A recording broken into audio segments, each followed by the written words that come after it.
my brother Stalin, elder brother Stalin.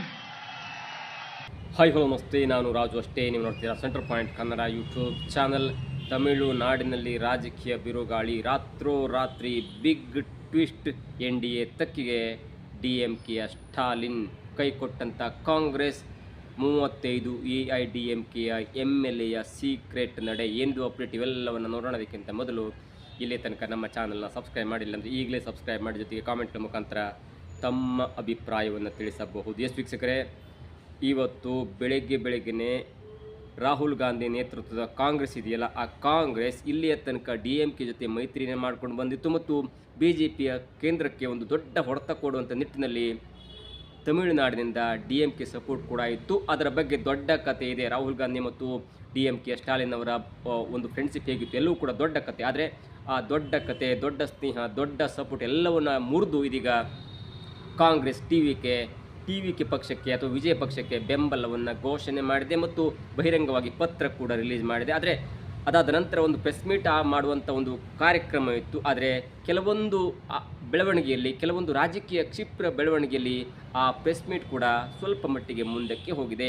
ಆದರೆ ಬಹಿರಂಗ ಪತ್ರ ಇದೆಯಲ್ಲ, ರಾಹುಲ್ ಗಾಂಧಿ ಅಥವಾ ತಮಿಳುನಾಡಿನ ಕಾಂಗ್ರೆಸ್ ಪಕ್ಷ ರಿಲೀಸ್ ಮಾಡಿದಂಥ ಒಂದು ಬಹಿರಂಗ ಪತ್ರದಲ್ಲಿ ಅವರು ಅಂದರೆ ಕಾಂಗ್ರೆಸ್ ಪಕ್ಷ ತಾವು ಗೆದ್ದಿರುವಂಥ 5 MLAಗಳ ಸಪೋರ್ಟನ್ನು TVK ಪಕ್ಷಕ್ಕೆ ಕೊಡ್ತೇವೆ. ಆದರೆ ಕಂಡೀಷನ್ಸ್ ಅಪ್ಲೈ. ಏನಂದರೆ ಯಾವುದೇ ಕಾರಣಕ್ಕೂ TVK ಪಕ್ಷ ಸೆಕ್ಯುಲರ್ ಅಲ್ಲದಂಥ ಕೋಮುವಾದಿ ಪಕ್ಷದ ಜೊತೆ ನಂಟನ್ನು ಹೊಂದಬಾರ್ದು. ಜೊತೆಗೆ ಕೋಮುವಾದಿ ಪಕ್ಷದ ಜೊತೆಗೆ ನಂಟನ್ನು ಹೊಂದಿರುವಂಥ ಪಕ್ಷದ ಜೊತೆ ಕೂಡ ಮೈತ್ರಿ ಮಾಡ್ಕೊಳ್ಬಾರ್ದು. ಅರ್ಥಾತ್ AIADMK ಜೊತೆ ಕೂಡ ನೀವು ಮೈತ್ರಿಯನ್ನು ಮಾಡ್ಕೊಳ್ಬಾರ್ದು ಎನ್ನುವಂಥ ಒಂದು ಸ್ಪಷ್ಟವಾದಂಥ ಒಂದು ಬಹಿರಂಗ ಪತ್ರದ ಸೂಚನೆಯಲ್ಲಿದೆ. ಜೊತೆಗೆ ನಾವು ಯಾವ ಥರದಲ್ಲಿ ಮೈತ್ರಿ ಮಾಡ್ಕೊಳ್ತೇವೆ ಅಂದರೆ, ನಮಗೆ 2 ಸಚಿವ ಸಂಪುಟ ಅಥವಾ ನಾವು ಸರ್ಕಾರದ ಭಾಗವಾಗಿರ್ತೇವೆ, ಸರ್ಕಾರದಲ್ಲಿ ಭಾಗವಹಿಸ್ತೇವೆ. ಜೊತೆಗೆ ಲೋಕಲ್ ಬಾಡಿ ಇಲೆಕ್ಷನ್ ಆಗಿರ್ಬೋದು ಅಥವಾ ನಮ್ಮ ವಿಧಾನಸಭೆ ಇಲೆಕ್ಷನ್ ಆಗಿರ್ಬೋದು, ಜೊತೆಗೆ ಮುಂದೆ ಬರುವಂಥ ಪಾರ್ಲಿಮೆಂಟ್ ಇಲೆಕ್ಷನ್ ಅಂದರೆ ಲೋಕಸಭಾ ಚುನಾವಣೆಯಲ್ಲೂ ಕೂಡ ನಾವು ಭಾಗಿಯಾಗಿರ್ತೇವೆ ಅಥವಾ ನಮ್ಮ ಹೊಂದಾಣಿಕೆ ಇರುತ್ತೆ, ನಮ್ಮ ಮೈತ್ರಿ ಇರುತ್ತೆ ಅನ್ನುವಂಥ ಒಂದು ಸ್ಪಷ್ಟವಾದ ಸಂದೇಶ ಕೊಡುವ ಮುಖಾಂತರ ನೇರವಾಗಿ 10-15 ವರ್ಷಗಳಿಂದ ಇರುವಂಥ DMK ಜೊತೆ ಮೈತ್ರಿಯನ್ನು ಒಂದೇ ಹಂತಕ್ಕೆ ಕಳೆದುಕೊಂಡು ಬಿಟ್ಟಿದೆ ಕಾಂಗ್ರೆಸ್. ಅಷ್ಟರ ಮಟ್ಟಿಗೆ TVK ಪಕ್ಷ ತಾನು ಹೊಂದಿರುವಂಥ 108ಕ್ಕೆ ಇದೀಗ ಕಾಂಗ್ರೆಸ್ನಿಂದ 5 MLAಗಳು ಬಂದು 113ಕ್ಕೆ ಬಂದು ನಿಂತಿದೆ. ಇದರ ಜೊತೆಗೆ TVK ಪಕ್ಷದ ಸಂಸ್ಥಾಪಕರು ಅಥವಾ ಅವರ ಒಂದು ಕಾರ್ಯಕ್ರಮದ ಅಂಗವಾಗಿ VCK ಪಕ್ಷದ 2 MLAಗಳಿಗೆ ಅಥವಾ VCK ಪಕ್ಷಕ್ಕೆ ಪತ್ರವನ್ನು ಬರೆದಿದ್ದಾರೆ.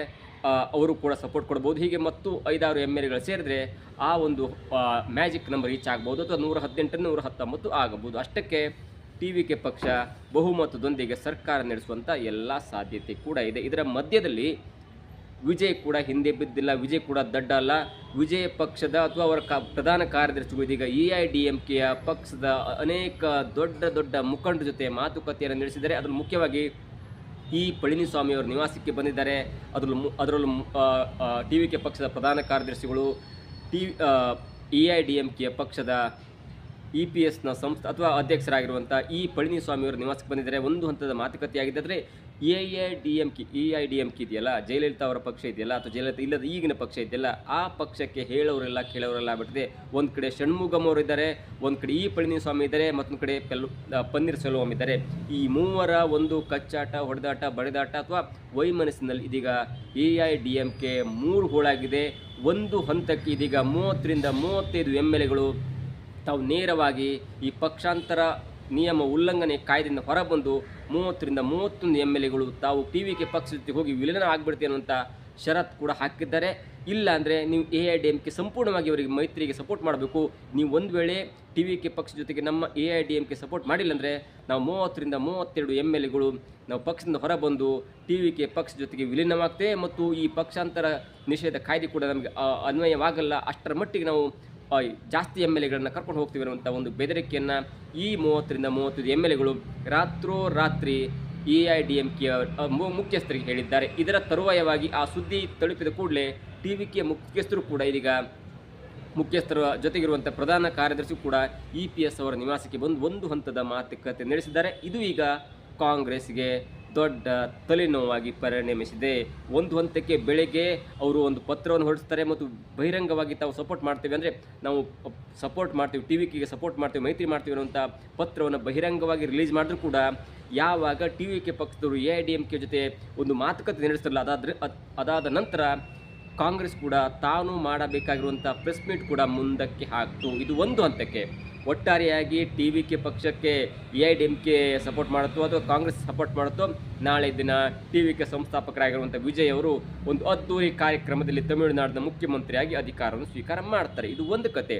ಎರಡನೇದಾಗಿ ರಾಹುಲ್ ಗಾಂಧಿ ಮತ್ತು DMK ಮುಖ್ಯಸ್ಥರಾಗಿರುವಂಥ ಸ್ಟಾಲಿನ್ ಅವರ ಬಾಂಧವ್ಯ ಹೇಗಿತ್ತಂದರೆ, ಒಂದು ಕಾಲದಲ್ಲಿ ರಾಹುಲ್ ಗಾಂಧಿಯನ್ನು ಪಪ್ಪು ಅಂತ ಬೈದರೂ ಕೂಡ ಅಂಥ ವ್ಯಕ್ತಿಯನ್ನು ಡಿಪೆಂಡ್ ಮಾಡಿಕೊಂಡು ಇಲ್ಲ ನಮ್ಮ UPA ಸರ್ಕಾರದ ಅಥವಾ ನಮ್ಮ ಇಂಡಿ ಮೈತ್ರಿಯ ಪ್ರಧಾನಮಂತ್ರಿ ಅಭ್ಯರ್ಥಿಯಾಗಿ ಬಿಂಬಿಸಲ್ಪಟ್ಟಂಥವರು ಅಂದರೆ ರಾಹುಲ್ ಗಾಂಧಿಯನ್ನು ಪ್ರಧಾನಮಂತ್ರಿ ವ್ಯಕ್ತಿ ಅಥವಾ ಕ್ಯಾಂಡಿಡೇಟ್ ಎನ್ನುವಂಥ ಘಂಟಾಘೋಷವಾದ ವಾಕ್ಯವನ್ನು ಹೇಳಿದಂಥವ್ರು ಇದೇ ಸ್ಟಾಲಿನ್ ಅವರು.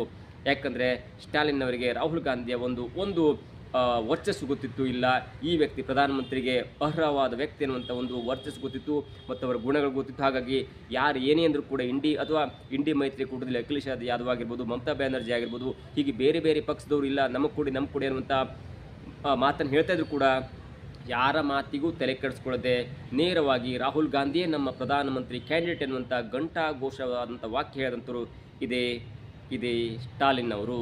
ಜೊತೆಗೆ 39 ಸೀಟ್ಗಳನ್ನ ಗೆದ್ದು 2 ಬಾರಿ 39 ಸೀಟ್ಗಳನ್ನ ಗೆದ್ದು ಇದೇ ಕಾಂಗ್ರೆಸ್ಗೆ ಅಥವಾ UPಗೆ ಅಥವಾ ಇಂಡಿ ಮೈತ್ರಿಗೆ ಸಪೋರ್ಟ್ ಮಾಡಿ BJPಯನ್ನು ಸ್ವಲ್ಪ ಮಟ್ಟಿಗೆ ಹಿಂದಕ್ಕೆ ಸರಿಯುವಂತೆ ಮಾಡಿದ್ದು ಇದೇ ಸ್ಟಾಲಿನ್ ಅವರು. ಯಾಕಂದರೆ 2024 ಚುನಾವಣೆಯಲ್ಲಿ ಇನ್ನೇನು ಇಂಡಿ ಮೈತ್ರಿಕೂಟ ಬಂದುಬಿಡುತ್ತೆ, BJP ಸ್ವಲ್ಪ ಮಟ್ಟಿಗೆ ಹಿನ್ನಡೆಯಾಗುತ್ತೆ, ಅಧಿಕಾರನ ಕಳ್ಕೊಳ್ಳುತ್ತೆ ಅನ್ನುವಂಥ ಮಟ್ಟಕ್ಕೆ ಬಂದಾಗಲೂ ಕೂಡ ಅದಕ್ಕೆ ಬೆಂಬಲವಾಗಿ ನಿಂತಂಥವರು ಇದೇ 39 MPಗಳು. ಅಂದರೆ ಈ 39 MPಗಳು ಕಾಂಗ್ರೆಸ್ಗೆ ಸಪೋರ್ಟ್ ಮಾಡಿಲ್ಲ ಅಂದರೆ ಅಥವಾ ಕಾಂಗ್ರೆಸ್ ಜೊತೆ ಮೈತ್ರಿ ಇಲ್ಲ ಅಂದರೆ BJP ಯಾವುದೋ ಮಟ್ಟಿಗೆ ನಾಗಲೋಟದಿಂದ ವಿಜಯವನ್ನು ಸಾಧಿಸ್ತಾ ಇತ್ತು.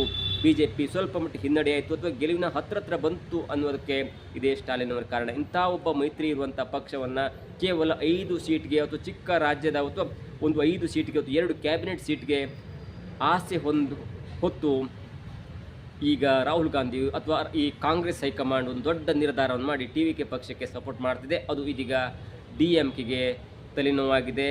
ಜೊತೆಗೆ DMK ಇದೀಗ ಮನಸ್ಸು ಮಾಡಿ NDA ತೆಕ್ಕಿಗೆ ಸೇರುವಂಥ ಎಲ್ಲ ಸಾಧ್ಯತೆ ಕೂಡ ಇದೆ. ಯಾಕಂದರೆ ಇಲ್ಲಿ AIADMK ಕೂಡ ಸ್ಪ್ಲಿಟ್ ಆಗ್ತಿದೆ. AIADMK 30 MLAಗಳು TVK ಪಕ್ಷ ಸೇರಲಿಕ್ಕೆ ಮನಸ್ಸು ಮಾಡಿದರೆ ಅಥವಾ TVK ಜೊತೆ ಮೈತ್ರಿ ಮಾಡ್ಕೊಳ್ಳಿಕ್ಕೆ ಮನಸ್ಸು ಮಾಡಿದರೆ ಇದೆಲ್ಲದರಿಂದ ಬೇಸತ್ತಂಥ DMKಯ ಮುಖ್ಯಸ್ಥ ಸ್ಟಾಲಿನ್ ಅವರು ನೇರವಾಗಿ NDA ತೆಕ್ಕಿಗೆ ಹೋಗುವಂಥ ಎಲ್ಲ ಸಾಧ್ಯತೆ ಇದೆ. ಅದರ ಜೊತೆಗೆ ಈ ಹಿಂದೆಯೇ ಈ ಸ್ಟಾಲಿನ್ ಅವರ ಪಕ್ಷ ಅಥವಾ DMK ಪಕ್ಷ ವಾಜಪೇಯಿ ಗೌರ್ಮೆಂಟ್ ಆಗಿರ್ಬೋದು, ಅದಾದ ನಂತರದ ಕೆಲವೊಂದು ಸಮಯದಲ್ಲಿ ಕೂಡ NDA ತೆಕ್ಕಿಗಿತ್ತು, NDA ಜೊತೆ ಮೈತ್ರಿ ಇತ್ತು. ಆದರೆ ಕೆಲವೊಂದು ಕಾರಣದಿಂದಾಗಿ ಅವರು NDAಯಿಂದ ಹೊರಬಂದು DMK ಇದೀಗ ಕಾಂಗ್ರೆಸ್ನ ಒಂದು ಮೈತ್ರಿ ಜೊತೆ ಇತ್ತು. ಆದರೆ ಈಗ ಆದಂಥ ಬೆಳವಣಿಗೆಯಲ್ಲಿ ಕಾಂಗ್ರೆಸ್ ಮೈತ್ರಿಯನ್ನು ಮುರ್ಕೊಂಡು TVK ಸಪೋರ್ಟ್ ಮಾಡ್ತಿದೆ. ಇದು ಯಾವ ಹಂತಕ್ಕೆ BJPಗೆ ಹೆಲ್ಪ್ ಆಗುತ್ತಂದರೆ, ಮುಂಬರುವ ಲೋಕಸಭಾ ಚುನಾವಣೆಯಲ್ಲಿ ಇಲ್ಲಿ ತನಕ 39 ಸೀಟ್ಗಳಲ್ಲಿ ಒಂದೇ ಒಂದು ಸೀಟ್ ಕೂಡ NDA ಮೈತ್ರಿ ತಮಿಳುನಾಡಿನ ಗೆಲ್ಲಕ್ಕೆ ಆಗ್ತಾ ಇರಲಿಲ್ಲ. ಮುಂಬರುವ ಚುನಾವಣೆಯಲ್ಲಿ ಇದೇ ನೆಪವನ್ನು ಇಟ್ಕೊಂಡು ಒಂದು ವೇಳೆ DMK ಕನಿಷ್ಠ 20 MP ಸೀಟ್ಗಳನ್ನ ಗೆದ್ದರೂ ಕೂಡ, ಈಗ 39 ಇದೆ, ಕನಿಷ್ಠ 10ರಿಂದ 15 MP ಸೀಟ್ಗಳನ್ನ ತಮಿಳುನಾಡಲ್ಲಿ DMK ಪಕ್ಷ ಗೆದ್ದರೂ ಕೂಡ ಆ ಮೈತ್ರಿ ಅದು BJPಗೆ ಹೆಲ್ಪ್ ಆಗುತ್ತೆ. ಯಾಕಂದರೆ ಈಗಾಗಲೇ 0 ಇರುವಂಥ NDA ತಮಿಳುನಾಡಲ್ಲಿ 10 ಸೀಟ್ ಗೆದ್ದರೂ ಕೂಡ ಅದು BJPಗೆ ದೊಡ್ಡ ಲಾಭ ಆಗುತ್ತೆ. ಮುಂದೊಂದು ಕಡೆ ತಮಿಳುನಾಡು ಅಂದರೆ ಪಶ್ಚಿಮ ಬಂಗಾಳದಲ್ಲೂ ಕೂಡ 207 ಸೀಟ್ ಗೆದ್ದಿರುವಂಥ BJP ಅಲ್ಲೂ ಕೂಡ ಮತ್ತೆ ತನ್ನ ಸಂಖ್ಯಾಬಲವನ್ನು ಹೆಚ್ಚಿಸ್ಕೊಳ್ಬೋದು. 2029ರಲ್ಲಿ ಅದು BJPಗೆ ದೊಡ್ಡ ಲಾಭ ಆಗುತ್ತೆ. ಇನ್ನು ರಾಜ್ಯಸಭೆಗೆ ಬಂದಾಗ ಈಗ ಸದ್ಯ ರಾಜ್ಯಸಭೆಯ BJP ಸಂಖ್ಯೆಗಳನ್ನು ನೋಡ್ತಾ ಹೋದರೆ 148 ಇದೆ. ಅದು ಹೆಚ್ಚಾಗಲಿಕ್ಕೆ ಕಾರಣ 7 MPಗಳು ಇದೀಗ BJPನ ಅಧಿಕೃತವಾಗಿ ವಿಲೀನಗೊಂಡರು. ಹಾಗಾಗಿ ಈಗ ಸದ್ಯ BJPಯ ರಾಜ್ಯಸಭೆ ಸದಸ್ಯರ ಸಂಖ್ಯೆ 145 ಇದೆ. ಈಗ DMKಯ MPಗಳ ಸಂಖ್ಯೆ, ರಾಜ್ಯಸಭಾ MPಗಳ ಸಂಖ್ಯೆ ಕೂಡ 8 ಇದೆ. ಅವರು ಕೂಡ ಏನಾದರೂ ಕೇಂದ್ರದಲ್ಲಿ ಬಿಲ್ ಪಾಸ್ ಮಾಡಲಿಕ್ಕೆ ಬೇಕಾದಾಗ ಸಪೋರ್ಟ್ ಮಾಡಿಬಿಟ್ರೆ ಆಗ 153 ಆಗುತ್ತೆ. ನಿಮಗೆ 2/3 ಮೆಜಾರಿಟಿ ಬೇಕಂದರೆ ಆಗ 164 ಬೇಕಾಗುತ್ತೆ. ಹಾಗಾಗಿ ಕೆಲವೊಂದು ಹಂತದಲ್ಲಿ ಇದೀಗ 11 ಸೀಟ್ಗಳ ಕಡಿಮೆ ಇರುತ್ತೆ. ನಾನು ಹೇಳಿದ್ನಲ್ಲ, ಈಗ BJPಯ ರಾಜ್ಯಸಭಾ ಸದಸ್ಯರ ಸಂಖ್ಯೆ 145 ಇದೆ. DMK ಒಂದು ವೇಳೆ NDA ತೆಕ್ಕೆ ಬಿದ್ದು ಸಪೋರ್ಟ್ ಮಾಡಿದ್ರೆ ಅದು 8 MPಗಳು ಅವರಿಗೆ ಸಿಗುತ್ತೆ. ಜೊತೆಗೆ 2/3 ಮೆಜಾರಿಟಿಗೆ 164 ಬೇಕಾಗುತ್ತೆ. ಆದರೆ 2026 ಮತ್ತು 2027ರಲ್ಲಿ ಯಾವುದೇ ರಾಜ್ಯಸಭಾ ಚುನಾವಣೆ ಇಲ್ಲ. 2028ರಲ್ಲಿ 2027ರಲ್ಲಿ ಕೇವಲ 4 ಸೀಟ್ ಇದ್ದದು ಕೇರಳದಲ್ಲಿ 3 ಮತ್ತು ಪುದುಚೇರಿಯಲ್ಲಿ 1 ಇದೆ. ಅದು ಕೂಡ BJP ತೆಕ್ಕಿಗೆ ಬರುವುದು ಸ್ವಲ್ಪ ಕಷ್ಟ. ಆದರೆ 2028ರಲ್ಲಿ 72 ರಾಜ್ಯಸಭಾ ಸದಸ್ಯರು ವೇಕೆಂಟ್ ಆಗ್ತಾರೆ. ಅದರಲ್ಲಿ ಮುಖ್ಯವಾಗಿ UPಯಿಂದ 11, ಮಹಾರಾಷ್ಟ್ರದಿಂದ 6, ತಮಿಳುನಾಡಿನಿಂದ 6, ಬಿಹಾರದಿಂದ 6, ಆಂಧ್ರ ಪ್ರದೇಶದಿಂದ 4 ಮತ್ತು ರಾಜಸ್ಥಾನದಿಂದ 4. ಈ 72ರಲ್ಲಿ ಸರಿಸುಮಾರು 15ರಿಂದ 20 ಸೀಟ್ಗಳನ್ನು BJP ಗೆದ್ದುಬಿಟ್ರೆ ಅಷ್ಟರ ಹೊತ್ತಿಗೆ ಇನ್ನು 2028ರ ವೇಳೆಗೆ BJP 2/3 ಮೆಜಾರಿಟಿಯನ್ನು ಬರುತ್ತೆ. ಜೊತೆಗೆ ಈ ಲೋಕಸಭೆಯ ಒಂದು ಸೀಟ್ಗಳ ಹೆಚ್ಚಿಗೆ ಮಾಡೋದಾಗಿರ್ಬೋದು ಅಥವಾ ಈ ವುಮೆನ್ಸ್ ರಿಸರ್ವೇಷನ್ ಒಂದು ಆ್ಯಕ್ಟ್ ಆಗಿರ್ಬೋದು, ಇವೆಲ್ಲವೂ ಕೂಡ ಅನಾಯಾಸವಾಗಿ ಸುಲಭವಾಗಿ ಪಾಸ್ ಮಾಡುವಂಥ ಸಾಧ್ಯತೆ ಕೂಡ ಇದೆ. ಹೀಗಾಗಿ ಇದು ಒಂದು ಹಂತಕ್ಕೆ ಈ ತಮಿಳುನಾಡಿನಲ್ಲಿ ಆದಂಥ ಒಂದು ರಾಜಕೀಯ ಬೆಳವಣಿಗೆ ಇದೆಯಲ್ಲ, ಅದು ಒಂದು ಹಂತಕ್ಕೆ ಪರೋಕ್ಷವಾಗಿ ಅಥವಾ ನೇರವಾಗಿ BJPಗೆ ಅತ್ಯಂತ ದೊಡ್ಡ ಲಾಭವನ್ನು ತಂದುಕೊಟ್ಟಿದೆ.